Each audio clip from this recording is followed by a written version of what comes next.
Okay, hello everyone, good morning. एक बार फिर से आप सभी का क्रेजी जीके ट्रिक के डेली करंट अफेयर की सीरीज में स्वागत है। शुरू करेंगे आज के सेशन को। यहां पर हम 2 दिसंबर के सभी करंट अफेयर को डिटेल में डिस्कस करेंगे। एक एक फैक्ट, एक एक क्वेश्चन को आराम से सुनिएगा, रिलैक्स होकर पूरे सेशन को एंड तक देखिए। बहुत ही इंटरेस्टिंग क्वेश्चन है, आने वाली एग्जाम में हमको यहां से क्वेश्चन देखने को मिल सकते हैं। पीडीएफ के लिए क्रेजी जीके ट्रिक एप्लीकेशन को चेकआउट कीजिए। पीडीएफ मिल जाएगी आपको डेली करंट अफेयर की, और साथ ही साथ डेली करंट अफेयर का मॉक टेस्ट भी आप एप्लीकेशन पर लगा सकते हैं। हम चलते हैं हमारे पहले इंपॉर्टेंट क्वेश्चन पर। देखिए, सुल्तान अजलान शाह कप में भारत ने कौन सा पदक जीता है? पहला क्वेश्चन तो एग्जाम में यह पूछा जाता है कि सुल्तान अजलान शाह किस खेल से संबंधित प्रतियोगिता है। तो जब हम इस टूर्नामेंट की बात करते हैं तो यह हॉकी से संबंधित टूर्नामेंट है। सुल्तान Azlan Shah hockey tournament Malaysia में इसका आयोजन किया जाता है। 2025 में इस इवेंट में भारत ने सिल्वर मेडल अपने नाम किया। भारत रनर अप रहा है हॉकी के इस टूर्नामेंट में। मलेशिया में ही हर साल इसका आयोजन किया जाता है, सुल्तान अजलान शाह हॉकी टूर्नामेंट का। भारत ने बेल्जियम के साथ फाइनल खेला था। बेल्जियम ने फाइनल में इंडिया को हराकर पहली बार अपना सुल्तान अजलान शाह हॉकी टूर्नामेंट जीता। तो यहां पर जो गोल्ड मेडल है वो चला गया बेल्जियम के पास। सेकेंड हम रनर अप रहे तो इंडिया ने जीता है सिल्वर मेडल, और थर्ड नंबर पर रहा न्यूजीलैंड, जिसे दिया गया bronze medal. International hockey championship है, 6 टीमें यहां पर इस बार पार्टिसिपेट कर रही थी। मलेशिया में इसका आयोजन किया गया और इस बार ये इसका 31 एडिशन है, 31वां एडिशन खेला गया था। फर्स्ट टाइम, सबसे पहली बार Sultan Azlan Shah hockey tournament 1983 में आयोजित किया गया था, और सबसे ज्यादा बार इसका टाइटल ऑस्ट्रेलिया ने जीता है। ऑस्ट्रेलिया ने हॉकी के इस टूर्नामेंट को 10 बार अपने नाम किया। 2025 में विनर की बात करते हैं तो बेल्जियम हो जाता है, रनर अप हो जाता है इंडिया, और ब्रॉन्ज मेडल तीसरे नंबर पर गया किसके पास? न्यूजीलैंड के पास। आगे, भारत के नए अर्थक्वेक जोनेशन मैप के अनुसार अब भारत में कितने भूकंपी जोन हैं? तो अभी तक भारत में भूकंपी जोन कितने थे जानते हैं? 4। कितने थे? 4। लेकिन हाल ही में नया अर्थक्वेक जोनेशन मैप को जारी किया गया है, और इसके अकॉर्डिंग अब इंडिया में टोटल अर्थक्वेक जोन की बात करें तो ये हो गए हैं 5। देखिए, पहले 4 जोन थे, 2 से लेकर 5 तक। अब आप बोलेंगे कि अर्थक्वेक जोन 1 कहां गया? तो देखिए, अर्थक्वेक जोन 1 में उन क्षेत्रों को रखा जाता है जो कि पूरी तरीके से भूकंप से सुरक्षित होते हैं। मतलब जहां पर भूकंप नहीं आ सकता, भूकंप के कारण कोई हानि नहीं होगी, तो पूरी तरीके से जो अर्थक्वेक से सेफ होंगे, ऐसे क्षेत्रों को अर्थक्वेक जोन 1 में रखा जाता है। अब इंडिया का ऐसा कोई भी प्लेस नहीं है जहां पर अर्थक्वेक के आने की संभावना ना हो। ओके, भले ही छोटे स्तर पर, लेकिन अर्थक्वेक के कारण वहां पर हानि हो सकती है। तो ऐसे क्षेत्र इंडिया में कोई भी नहीं है, इसलिए अर्थक्वेक जोन 1 इंडिया में देखने को नहीं मिलता। अब बचते हैं 4 zone, zone 2nd, 3rd, 4th और 5th। लेकिन अब नया जोन इंट्रोड्यूस किया गया है, और यह है जोन 6। हिमालय का जो एरिया है, हिमालय के जो क्षेत्र हैं जहां पर सबसे ज्यादा भूकंप की संभावना रहती है, क्योंकि हिमालय जो है वो एक नवीन वलित पर्वतमाला है, निरंतर वो बढ़ता जा रहा है। 2 भूकंपी प्लेटें आपस में वहां पर टकराती है, हिमालय बढ़ता जा रहा है, और जब भी भूकंपी प्लेट आपस में टकराती है तो आपको पता है नेपाल और हिमालय के जो नॉर्थ रीजन है वहां पर भूकंप हमको देखने को मिलते हैं, और इंडिया के सबसे पावरफुल भूकंप वहीं पर आते हैं, है ना। वैसे तो नेपाल और जो तिब्बती क्षेत्र है वो सबसे ज्यादा प्रभावित होते हैं, लेकिन इंडिया में भी उसकी तबाही देखने को मिलती है, और ये भूकंपी झटके दिल्ली तक महसूस होते हैं। उसके बाद अगर दक्षिण में आते जाते हैं तो थोड़ा हमें रिलैक्स मिलता है, लेकिन फिर भी इंडिया में कोई ऐसा क्षेत्र नहीं है जहां पर भूकंप के झटके नहीं आ सकते। तो 4 जोन हमारे पास पहले से थे। अब 5वां जो जुड़ा है वो है अर्थक्वेक जोन 6 है। 5वां जोन, इंडिया में 5 जोन अब हो गए हैं, तो ये 5वां जोन बना है, लेकिन भूकंपी जोन 6 है, क्योंकि पहले में कोई भी क्षेत्र नहीं है। तो नए जोन कितने हो गए? 5। यही हमारा क्वेश्चन था। सबसे ज्यादा प्रभावित क्षेत्र अगर हम देखते हैं ना भूकंप से, तो ये जो हमें बेल्ट देखने को मिलता है, जो सबसे ज्यादा रेड में, ये सबसे ज्यादा प्रभावित है। इसमें गुजरात का जो भुज में भूकंप आया था 2001 के आसपास, तो वो क्षेत्र भी इसमें शामिल किया जाता है। फिर आप थोड़ा सा यहाँ पर और थोड़ा सा इसके दक्षिण में जाएंगे तो आपको डार्क ऑरेंज देखने को मिलेगा। ये एरिया ऐसा है जो कि उससे थोड़ा सा कम प्रभावित है। फिर येलो एरिया देखने को मिलेगा और फाइनली जो आपको बीच में देखने को मिलता है ये सबसे कम प्रभावित क्षेत्रों में गिना जाता है। तो इस तरीके से 4 जोन पहले से थे, अब 5 हो गए हैं। तो ब्यूरो ऑफ इंडियन स्टैंडर्ड इसने हाल ही में अर्थक्वेक डिजाइन कोड 2025 को जारी किया है। इसके अकॉर्डिंग अब एक नया जो अर्थक्वेक जोनल मैप ये लेकर आए हैं, अर्थक्वेक जोनेशन मैप जो इन्होंने जारी किया, उसमें 5 भूकंपी जोन को दर्शाया गया है। जो नया जोड़ा गया वो जोन 6 है। तो अब टोटल 5 भूकंपी जोन हो गए हैं इंडिया में, पहले 4 जोन थे। पहले 4 जोन की बात करें तो लो डैमेज रिस्क है ना, जो कि सबसे बड़ा हमने मैप पर एरिया देखा है, ये वाला, ये सबसे जहां पर कम डैमेज होता है भूकंप के कारण। तो पहले में ये आता है जैसे राजस्थान, यूपी, गुजरात, एमपी के कुछ प्लेसेस हैं, फॉर एग्जांपल उज्जैन, इंदौर, है ना, और दक्षिणी मालवा का क्षेत्र। तो यहां पर हमने देखा कभी भी भूकंप के हमें साक्ष्य देखने को नहीं मिलते, है ना, इतिहास भी नहीं है। झटके बहुत रेयर हमें देखने को मिले इन क्षेत्रों में, लेकिन भूकंप के कोई भी इतिहास में साक्ष्य देखने को नहीं मिलते। बेंगलुरु, हैदराबाद, जयपुर, ये भी इसी क्षेत्र में आता है। फिर मॉडरेट एरिया आता है डैमेज रिस्क का, केरला, मुंबई, चेन्नई, कोलकाता, लखनऊ, महाराष्ट्र के कुछ एरिया। फिर फोर्थ, ये देखो, ये सेकेंड था, ये थर्ड है, पहला तो कोई भी नहीं है, तो सेकेंड, थर्ड, फिर फोर्थ, भूकंपी zone fourth, high risk damage risk है ये। दिल्ली, जम्मू कश्मीर, हिमाचल, उत्तराखंड, बिहार का कुछ पार्ट, पंजाब। और फिर फिफ्थ में आता है very high damage risk. Himalaya पर्वतमाला का जो क्षेत्र है ना, वो पहले आता था वेरी हाई रिस्क, जो वेरी हाई डैमेज रिस्क है उसमें हिमालय के एरिया को गिना जाता था भूकंपी क्षेत्र 5 में, लेकिन अब उसको रख दिया गया है भूकंपी क्षेत्र 6 में। अब आप बोलोगे सर ये ऐड कैसे हुआ, कौन से क्षेत्र चेंज हुए? तो जो भी बाउंड्री पर थे, मान लो कोई ऐसा क्षेत्र जो कि हाई डैमेज रिस्क की बाउंड्री पर अगर कोई भी क्षेत्र है हाई डैमेज रिस्क की बाउंड्री पर, तो उसको आगे बढ़ा दिया गया इस क्षेत्र में, और इसकी जो बाउंड्री पर था अब वो जोन 6 में शामिल किया गया। आई होप आपको समझ में आया होगा, कैजुअल से फैक्ट थे तो ये हमें क्लियर हो जाता है। नए कोड में और क्या चेंज किए गए, तो ऐसी सिटीज और टाउन जो कि सेकेंड जोन की बाउंड्री पर थे उन्हें हाई रिस्क जोन में ट्रांसफर किया गया। मैंने आपको अभी बताया कि आगे बढ़ाए गए हैं। नए रूल्स के तहत अब माना गया है कि हिमालयन क्षेत्र में आने वाले जो अर्थक्वेक है ना, जो कि पहले साउथ में नहीं जाते थे, अर्थक्वेक का असर हमको दिल्ली तक झटके के रूप में देखने को मिलता था, अगर हिमालय पर कोई भूकंप आता था तो वो नॉर्थ की तरफ ही जाते थे। लेकिन अब ये भूकंपी जो भूकंप है वो हमें साउथ की ओर रिप्लेस होते हुए दिखाई दे रहे हैं, साउथ के एरिया में भी आते हुए दिखाई दे रहे हैं। तो अब जब कंस्ट्रक्शन किया जाएगा तो लैंड और सॉइल की पहले जांच की जाएगी भारत के उत्तरी क्षेत्रों में। तो इस तरीके से ये चेंज किया गया है। वनडे में सबसे ज्यादा छक्के मारने का रिकॉर्ड किसने बनाया है? वनडे इंटरनेशनल में सबसे ज्यादा 6 लगाने का जो रिकॉर्ड है ये रोहित शर्मा ने अपने नाम किया। अभी रोहित शर्मा दक्षिण अफ्रीका के खिलाफ, साउथ अफ्रीका के खिलाफ जो वनडे खेला जा रहा है उसमें रोहित शर्मा ने यह उपलब्धि हासिल की। वनडे इंटरनेशनल में सबसे ज्यादा 6 लगाए हैं रोहित शर्मा ने, इन्होंने 352 छक्के लगाए हैं। ओके, पाकिस्तान के खिलाड़ी शाहिद अफरीदी के नाम यह रिकॉर्ड था सबसे ज्यादा इंटरनेशनल 6 लगाने का, इन्होंने 351 छक्के लगाए हैं वनडे इंटरनेशनल में। इनके रिकॉर्ड को ब्रेक किया है रोहित शर्मा ने 352 6 के साथ में। अगर हम टॉप 3 सबसे ज्यादा वनडे इंटरनेशनल के 6 देखें तो अब पहले पर आ जाते हैं रोहित शर्मा 352, सेकंड पर शाहिद अफरीदी पाकिस्तान के प्लेयर हैं 351, थर्ड पर है क्रिस गेल, ये आते हैं वेस्ट इंडीज से, जानते ही होंगे आप इनको, 331 छक्के लगाए हैं इन्होंने वनडे इंटरनेशनल में। तो अब सबसे टॉप पर है रोहित शर्मा, इंडियन क्रिकेटर, महाराष्ट्र से आते हैं।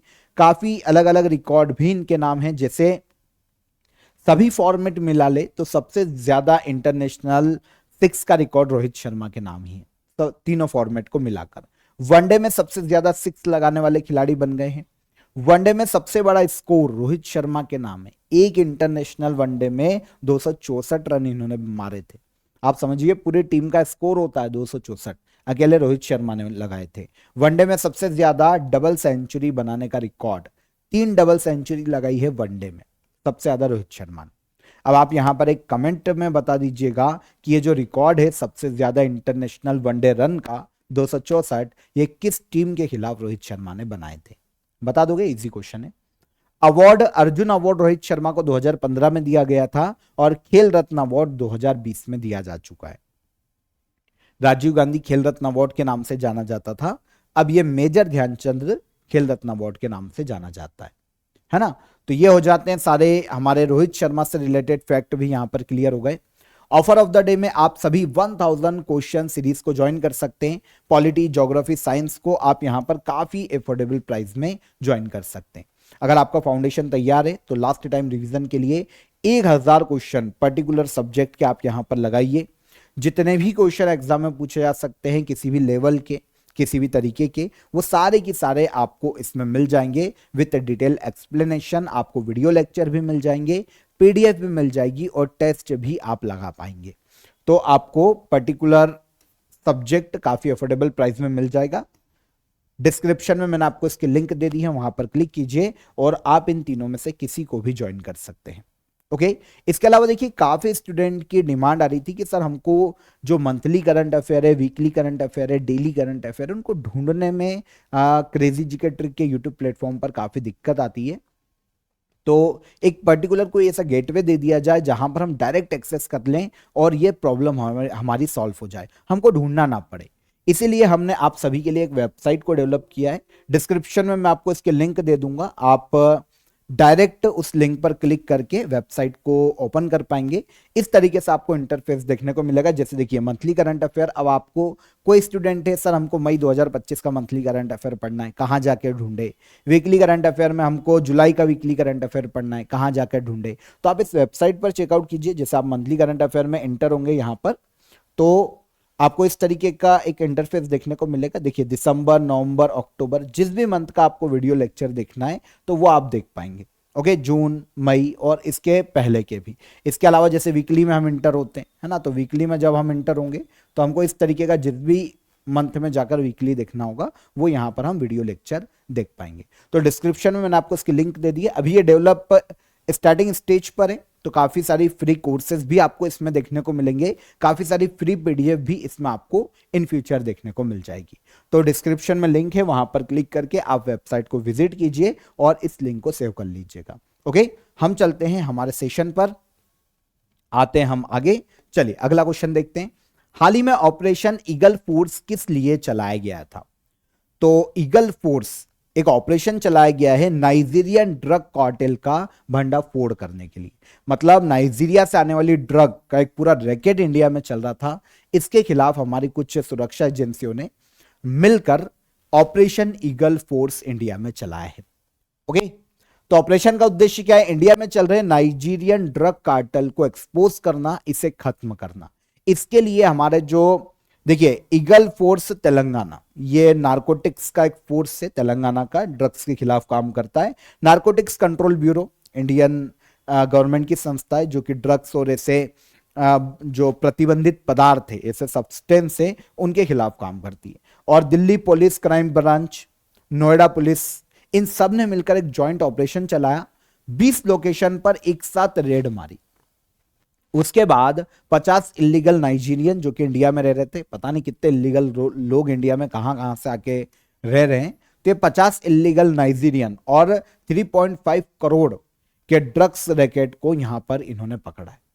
तो इसके बाद नाइजीरिया का ये जो ड्रग कार्टेल इंडिया में चल रहा था, इसको खत्म किया गया ऑपरेशन ईगल फोर्स के माध्यम से। काफी सारी एजेंसी इन्वॉल्व थी, लेकिन इसमें सबसे इंपॉर्टेंट है नारकोटिक्स कंट्रोल ब्यूरो। आपको पता होना चाहिए भारत में लॉ एनफोर्समेंट एजेंसी के रूप में यह काम करता है। ड्रग्स, ड्रग्स ट्रैफिकिंग और इलीगल ऐसे सब्सटेंस जो कि प्रतिबंधित है, उनके खिलाफ यह काम करती है। यह संस्था 1986 में बनाई गई थी, 17 मार्च 1986 नई दिल्ली में इसका हेडक्वार्टर है और मिनिस्ट्री ऑफ होम अफेयर के अंतर्गत यह संस्था कार्य करती है।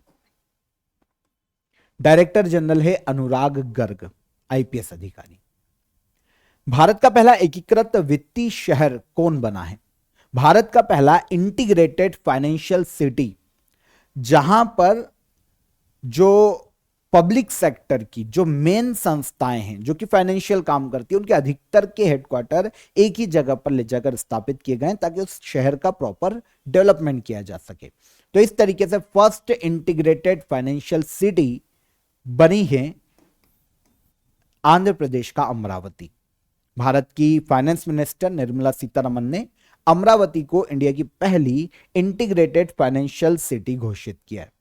फाइनेंशियल सिटी क्या होती है? इंटीग्रेटेड फाइनेंशियल सिटी एक ऐसी सिटी जिसमें सभी फाइनेंशियल इंस्टीट्यूशन एक ही जगह पर होते हैं और एक साथ मिलकर काम करते हैं, पूरा चेन बनता है और उस शहर के डेवलपमेंट में वो काम आता है।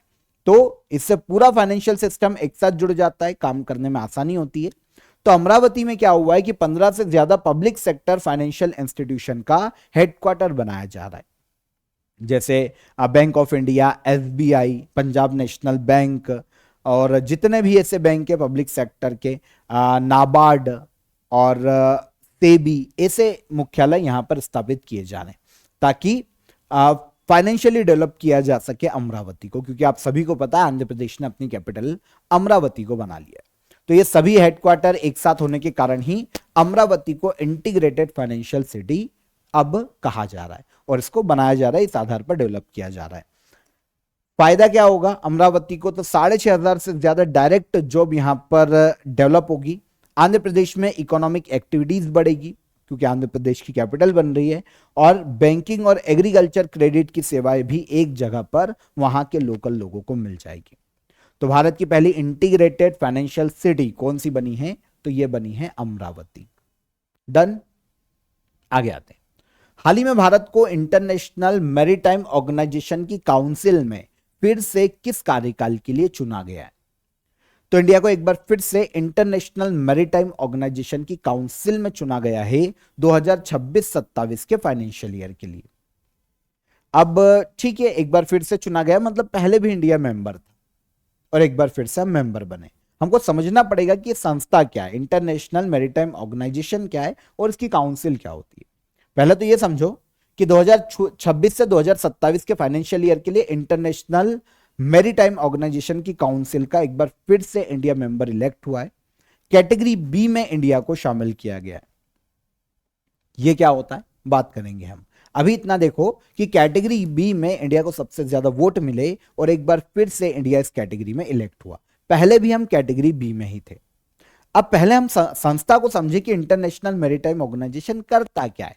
तो नाम से समझ में आएगा, मैरीटाइम ऑर्गेनाइजेशन है, यूनाइटेड नेशन की एक ऐसी स्पेशल एजेंसी है कि जो कि समुद्री क्षेत्रों में, ओशियन में, सी क्षेत्र में होने वाले जो ट्रांसपोर्टेशन है उनको रेगुलेट करता है, इनके लिए पॉलिसीज बनाता है। इंटरनेशनल ओशियन है तो उनमें उसमें जो ट्रांसपोर्टेशन किया जाता है, जो ट्रेड किया जाता है, उनको रेगुलेट करने का काम इंटरनेशनल मैरीटाइम ऑर्गेनाइजेशन का होता है। यूनाइटेड नेशन का ही डिपार्टमेंट है जिसकी स्थापना 17 मार्च 1948 में की गई थी।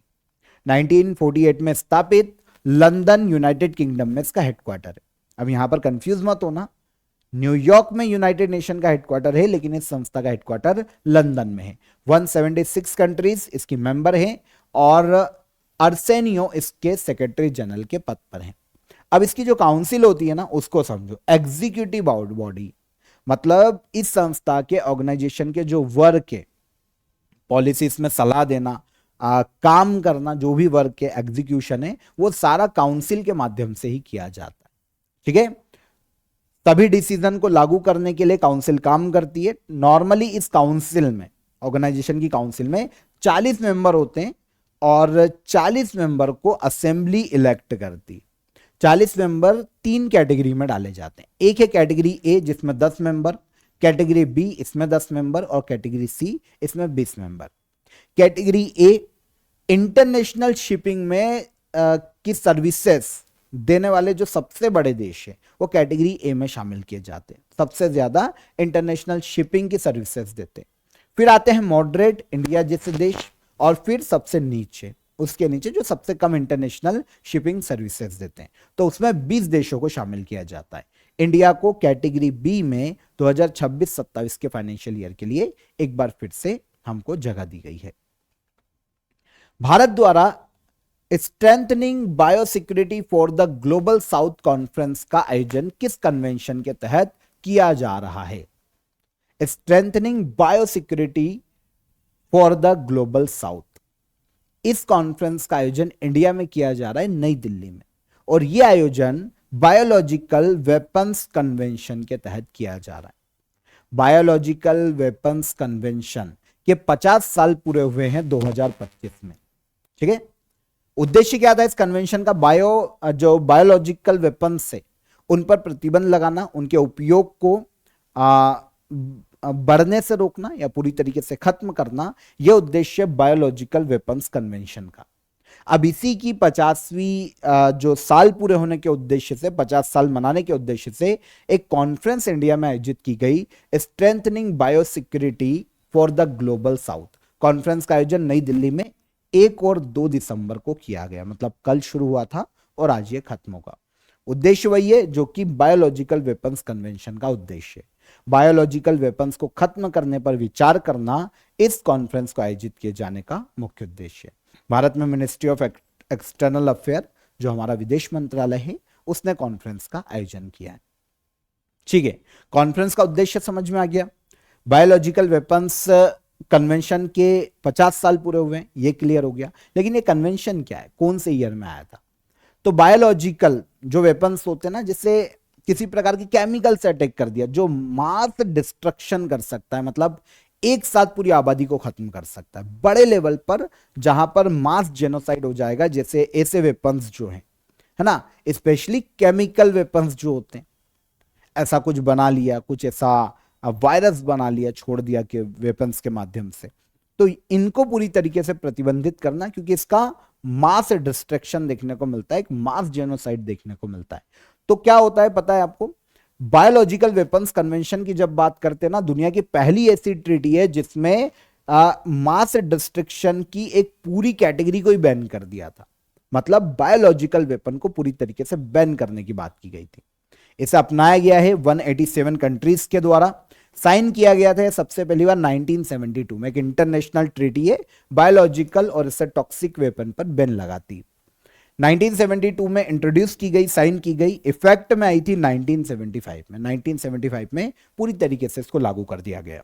187 मेंबर कंट्री है जो कि इसको फॉलो करती है। इंडिया ने इस ट्रीटी को साइन किया था, कन्वेंशन को, 1974 में। 15 जुलाई 1974 को इंडिया ने इस पर साइन किया था और रेटिफाई किया था। ठीक है, 1 दिसंबर को कौन सा राज्य अपना राज्य दिवस मनाता है? 1 दिसंबर को स्थापना हुई थी भारत में, पूर्वोत्तर भारत में, नागालैंड राज्य की। तो नागालैंड अपना स्थापना दिवस, स्टेटहुड डे, मनाता है 1 दिसंबर को। 63 स्थापना दिवस इस बार नागालैंड ने सेलिब्रेट किया है 2025 में। 63वां स्थापना दिवस है नागालैंड का। अगर हम नागालैंड का इतिहास देखते हैं ना, तो वहां पर नागा हिल्स बहुत फेमस है, यहीं से इसका इतिहास शुरू होता है। 1832 में जो ब्रिटिशर्स जब पूर्वोत्तर पे इन्होंने शासन करना शुरू किया, तो इन्होंने नागा हिल्स को असम में जोड़ा था पहली बार। भारत की असम में रहा, काफी समय तक नागा हिल्स पार्ट रहा असम का। यहां पर जनजातीय क्षेत्र है, जनजातियां निवास करती है। 1957 में नागा एरियाज को मिलाकर नागा हिल्स टू थसंग एरिया, जिसे शॉर्ट में कहा जाता है NHT है ना, इस एरिया को डेवलप किया गया, डिस्ट्रिक्ट बनाया गया। लेकिन वहां पर जो नागालैंड के जो मूल निवासी थे, उनके द्वारा एक गुट बनाया गया, नागा नेशनल काउंसिल, और इन्होंने नागालैंड को एक अलग इंडिपेंडेंट स्टेट की डिमांड शुरू की। आगे चलकर डिमांड काफी समय तक चलती है, काफी विद्रोह भी होते हैं नागालैंड में, और फाइनली 1960 में जो नागा डेलीगेशन होते हैं, उस वक्त जो नागाओं को जो रिप्रेजेंट कर रहे थे, उस डेलीगेशन और भारत के PM जवाहरलाल नेहरू के बीच में एक ट्रीटी हो जाती, और इस ट्रीटी के तहत नागालैंड को एक अलग राज्य की डिमांड को स्वीकार कर लिया जाता है। 1962 में स्टेट ऑफ नागालैंड एक्ट 1962 पास किया जाता है। नागालैंड को स्टेट बनाया जाएगा, ये प्रावधान इसमें किया जाता है। लेकिन तब ये किया जाता है कि जब तक नागालैंड राज्य नहीं बनता, इसका कंट्रोल प्रेसिडेंट के हाथ में रहेगा, एडमिनिस्ट्रेशन प्रेसिडेंट देखेंगे। तो इस एक्ट के आने के बाद फाइनली 1963 में 1 दिसंबर को नागालैंड को ऑफिशियली एक स्टेटहुड का दर्जा दे दिया गया। तो 1 दिसंबर 1963 को नागालैंड राज्य की स्थापना हुई और नागालैंड का स्थापना दिवस भी 1 दिसंबर को मनाया जाता है। इस बार 63वां स्थापना दिवस है नागालैंड का। ठीक है, नागालैंड की कैपिटल है कोहिमा। अजय कुमार भल्ला इस नागालैंड के गवर्नर है।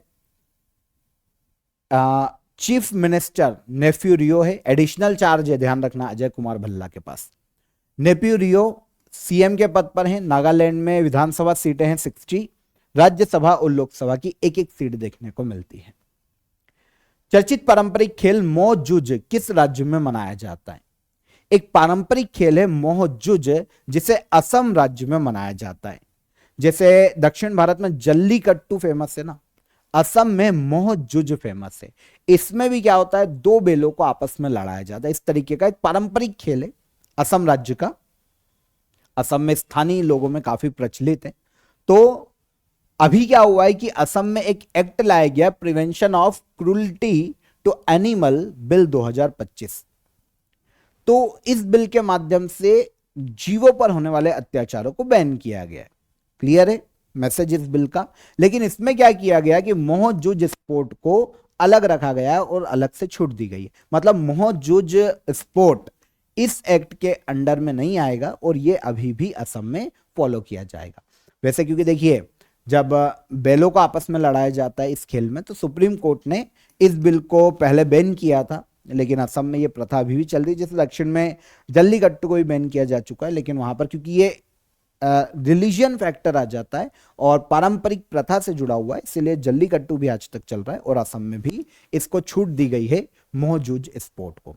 तो असम का एक स्पोर्ट है जल्लीकट्टू। बिल 2017 में तमिलनाडु ने पास किया था और जल्लीकट्टू को कंटिन्यू किया। असम ने भी मोह जूझ को कंटिन्यू रखने का फैसला किया है और मोह जूझ जो कि 200 साल पुराना ट्रेडिशनल स्पोर्ट है असम का, यह अब कंटिन्यू रहेगा। ठीक है, अहोम किंगडम का जब शासन था तो अहोम किंगडम के एक शासक ने ऑलमोस्ट 200 साल पहले इसे शुरू किया था। स्पोर्ट माघ बिहू फेस्टिवल के समय खेला जाता है। 2014 में सुप्रीम कोर्ट बैन कर चुका है, लेकिन ये कंटिन्यू है क्योंकि पारंपरिक खेल है, ट्रेडिशनल स्पोर्ट है, तो ये आज भी चल रहा है। माघ बिहू फेस्टिवल आपको पता है असम राज्य में मनाया जाता है। असम में नॉर्मली 3 बिहू फेस्टिवल मनाए जाते हैं। वैसे बिहू अलग अलग समय में अलग अलग नाम से जाना जाता है। जैसे माघ बिहू जनवरी में मनाया जाता है, रोगाली या बोहाग बिहू यह मनाया जाता है अप्रैल में, और काटी या कोंगाली बिहू यह अक्टूबर में मनाया जाता है। तो इनमें से जनवरी में मनाया जाने वाला माघ बिहू, जो कि एक हार्वेस्ट फेस्टिवल के रूप में जनवरी में मनाया जाता है असम में। तो इसी दौरान एक स्पोर्ट्स भी खेला जाता है, मोह जुज स्पोर्ट। यह भी असम का है। बेलों को आपस में लड़ाने की पारंपरिक प्रथा है। Central board of indirect taxes and customs का नया चेयरमैन किसे बनाया गया? Central board of indirect taxes and customs, इनके नए चेयरमैन बने हैं विवेक चतुर्वेदी। ठीक है, तो विवेक चतुर्वेदी नए अध्यक्ष बने इस संस्था के। अभी तक संजय कुमार अग्रवाल इस पद पर थे, जिनको रिप्लेस किया विवेक चतुर्वेदी ने। विवेक चतुर्वेदी 1990 बैच के आईआरएस ऑफिसर हैं। इस पद को अब इन्होंने संभाला है, central board of indirect taxes and custom. यह संस्था अगर हम देखें तो भारत में indirect taxes, custom duties, excise duties और जीएसटी के क्षेत्र में काम करती है ना। एक स्टेचुरी बॉडी है, पार्लियामेंट में बिल के माध्यम से संस्था को बनाया गया था। Department of revenue finance ministry के अंतर्गत यह संस्था काम करती है। भारत में आजादी के पहले गठित की जा चुकी थी 1944 में। हेडक्वार्टर नई दिल्ली और चेयरमैन हाल ही में नए नियुक्त किए गए विवेक चतुर्वेदी। डन। तो ये 2 दिसंबर के हमारे सभी करंट अफेयर हो जाते हैं। अब हम चलते हैं लास्ट डे की करंट अफेयर को एक बार रिवाइज कर लेते हैं जल्दी से। दुनिया का सबसे बड़ा भगवान राम का स्टेच्यू कहां बनाया गया? यह बनाया गया गोवा में। भारतीय सेना ने पहली बार ऑपरेशन पवन के सैनिकों को सम्मानित किया है। ऑपरेशन पवन कहां लॉन्च किया गया था? यह लॉन्च किया गया श्रीलंका में। विमेन प्रीमियर लीग 2026 की सबसे महंगी खिलाड़ी कौन बनी है? यह बनी है दीप्ति शर्मा। 56वें भारतीय अंतर्राष्ट्रीय फिल्म महोत्सव में गोल्डन पीकॉक पुरस्कार किसने जीता है? तो ये स्किन ऑफ यूथ ने जीता है। वर्ल्ड एड्स डे कब मनाया जाता है? हर साल 1 दिसंबर को मनाया जाता है।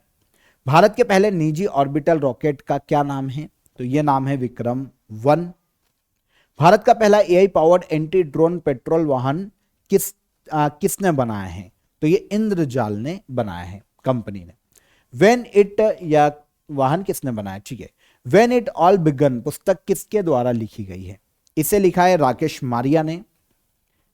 प्री रोना स्कीम किस राज्य में लॉन्च की गई है? प्री रोना स्कीम को लॉन्च किया गया था असम राज्य में। और वर्ल्ड टेलीकम्युनिकेशन डेवलपमेंट कॉन्फ्रेंस 2025 का आयोजन कहां किया गया था? यह आयोजन हुआ था बाकू, अजरबैजान में। ओके, ये सारे करंट अफेयर कल के सेशन के हमारे रिवाइज हो गए। क्वेश्चन ऑफ द डे के आंसर ले लेते हैं। माउंट एवरेस्ट पर चढ़ने वाली पहली महिला दिव्यांग कौन है? तो यह है अरुणिमा सिन्हा। अर्जुन पुरस्कार प्राप्तकर्ता पी.के. बनर्जी किस खेल से संबंधित है? तो यह संबंधित है फुटबॉल से। और उगादि नामक नव वर्ष त्योहार यह मनाया जाता है भारत के 2 राज्यों में, आंध्र प्रदेश और तेलंगाना में। ये तीनों क्वेश्चन के आंसर हो जाते हैं हमारे। आंसर ले लिए हमने। अब आज के क्वेश्चन ऑफ द डे देखें। सरोजिनी नायडू की जयंती 13 फरवरी को किस दिवस के रूप में इंडिया में मनाया जाता है? लाल क्रांति या रेड रिवॉल्यूशन मुख्यतः किन उत्पादों से संबंधित है? और भीतरकनिका नेशनल पार्क और सिमली पाल नेशनल पार्क एक ही राज्य में स्थित है, वो राज्य भारत का कौन सा राज्य है? तो तीनों क्वेश्चन को आराम से नोट कीजिए, पॉज करके देख लेना, कमेंट में आंसर जरूर कीजिएगा। सेशन पसंद आया हो तो लाइक और शेयर कर दीजिएगा। ऑफर ऑफ द डे की लिंक 1000 क्वेश्चन सीरीज की मैंने आपको डिस्क्रिप्शन में दे दी है, और साथ ही साथ वेबसाइट की लिंक भी डिस्क्रिप्शन में है, वहां से वेबसाइट को आप चेकआउट कर सकते हैं। ओके, कल फिर मुलाकात करेंगे नेक्स्ट डे के करंट अफेयर में। तब तक अपना ख्याल रखिए। जय हिंद, जय भारत।